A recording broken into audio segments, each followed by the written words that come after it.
Well, hey there, and thank you for joining me in episode 4 of B.Hooked TV. I'm thrilled that you're here today, so thank you so much for joining me. And in today's show, we'll have a look at something called foundation stitches and how they can make your life a whole lot easier, especially if you hate that foundation chain. Now, before we dive into today's show and those demonstrations of how to do foundation stitches, go ahead and subscribe to the show if you haven't done so already. I make a new video every single Monday, and the topics here are things that you suggest for me. So if you've ever found yourself really frustrated about trying to work your hook into those foundation chains, I think you're going to love this technique. Now, I'll be honest, I don't use this technique all the time. I do tend to like to work in foundation chains. I especially think it's pretty good for beginners to learn that basic foundation.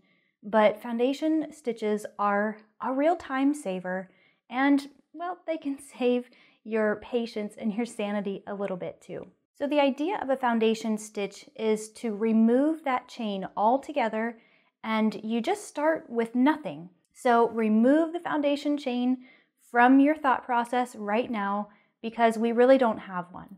And we will create a couple of chains, but the idea is that we'll work each stitch individually, and we're sort of building that foundation. And one question you might have is, does this look exactly the way it does when you work into a chain? So will my first row look a little different than when I normally work in a foundation chain? And the answer is mostly no. You won't really see a difference.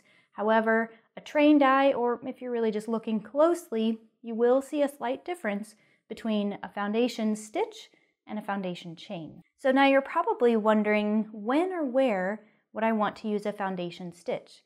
And I like to think of it in a couple different ways. Well, one, you can really use a foundation stitch whenever and wherever you feel like it. It pretty much works out for any type of project. But one thing that comes to mind when I'm thinking about using a foundation stitch, and that is how I want the bottom of my piece to be. So think about garments, for instance.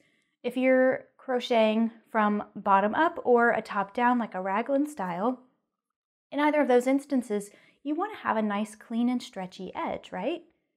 Well, the one thing that we all hate about a foundation chain and that method of starting is that it lacks a lot of stretch. So when I'm thinking about designing garments or hats or anything like that where I know I need to have a good stretch, I'll use a foundation stitch. All right, so I think that covers most of the basics.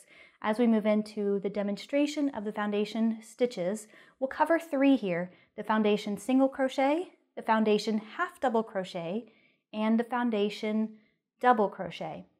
More than likely, you'll use one of these 3 stitches to start your projects. Now, just like any other project, we will create a slip knot to start off our foundation single crochet. Place that loop on your hook, and as you're fastening that up, don't make it super tight. Let there be a little bit of space in there.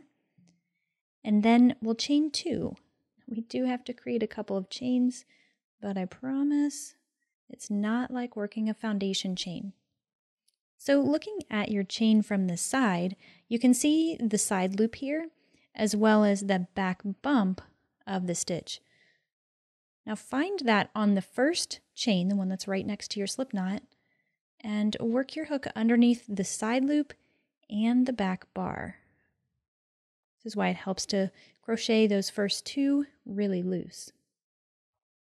Now yarn over and pull through both of those, and allow your hook to relax and pull that yarn up a little bit.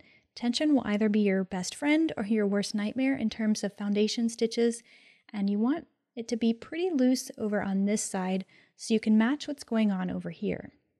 And from here, we need to yarn over and just pull through one of those. Again, I'm making sure that my tension is loose and that this stitch here is loose. It'll make sense as we get a little bit further in our foundation row.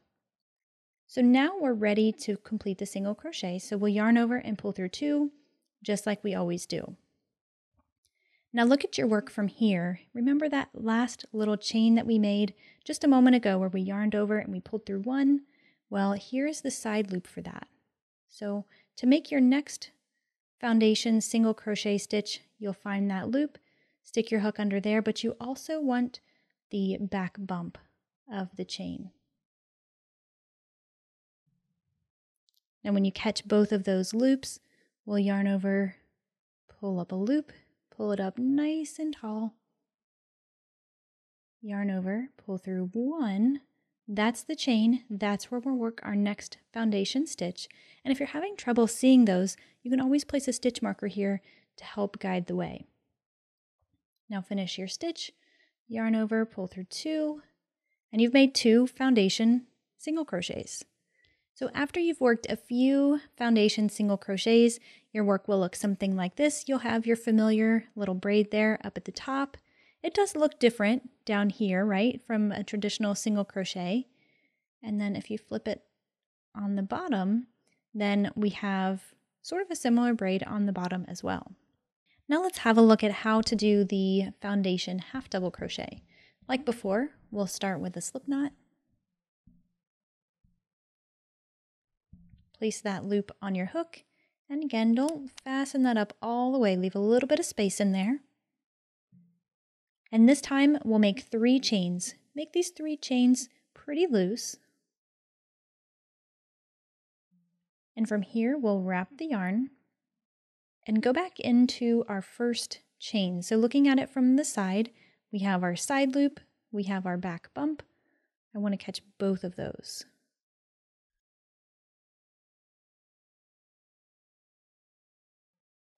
We'll yarn over and pull through. And then pull that up nice and far.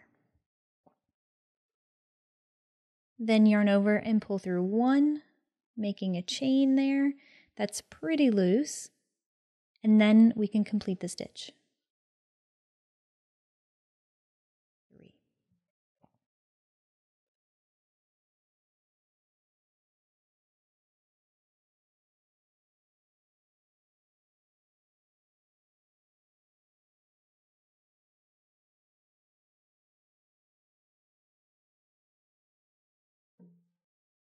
Now once you've worked a few foundation half double crochets, this is what your work should look like. And we see the braid up at the top. We also see a braid down at the bottom, and it's nice and stretchy. Now a little curve is completely normal with foundation stitches, but if you see more curve than this, you'll want to pay close attention to the first couple motions of the stitch. Basically right here, when you yarn over and pull up a loop, you want to make sure you're pulling up nice and far. Then when you yarn over and pull through one, again, you want to make that kind of loose. If the stitches down here are tighter than what's happening up here, that's where you'll start to see that curve, and it may be noticeable within your projects. All right, now let's see how to do the foundation double crochet. We will create a slip knot. Place that loop on your hook, and you guessed it, keep it nice and loose. This time we'll start off with 4 chains, and again you'll make those pretty loose. And because we're doing a double crochet, we'll also yarn over before we go into the 2 loops from our first chain. So the side loop, the back bump.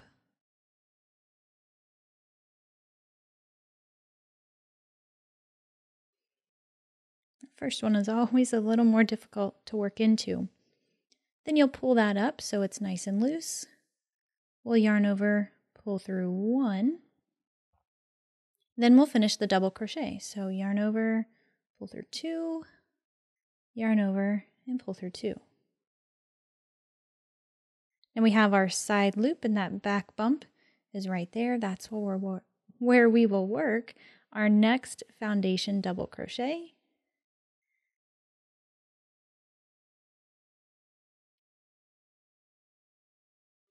Pull up a loop, yarn over, pull through 1,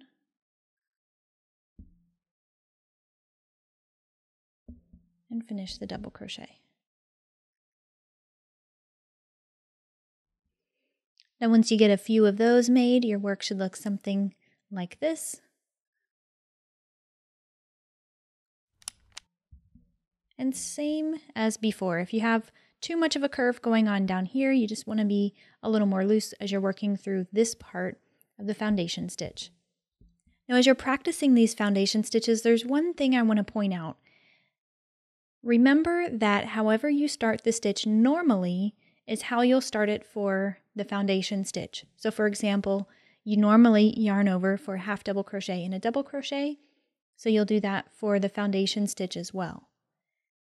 Then you'll make your placement. You're always going to yarn over and pull up a loop and make that nice and loose.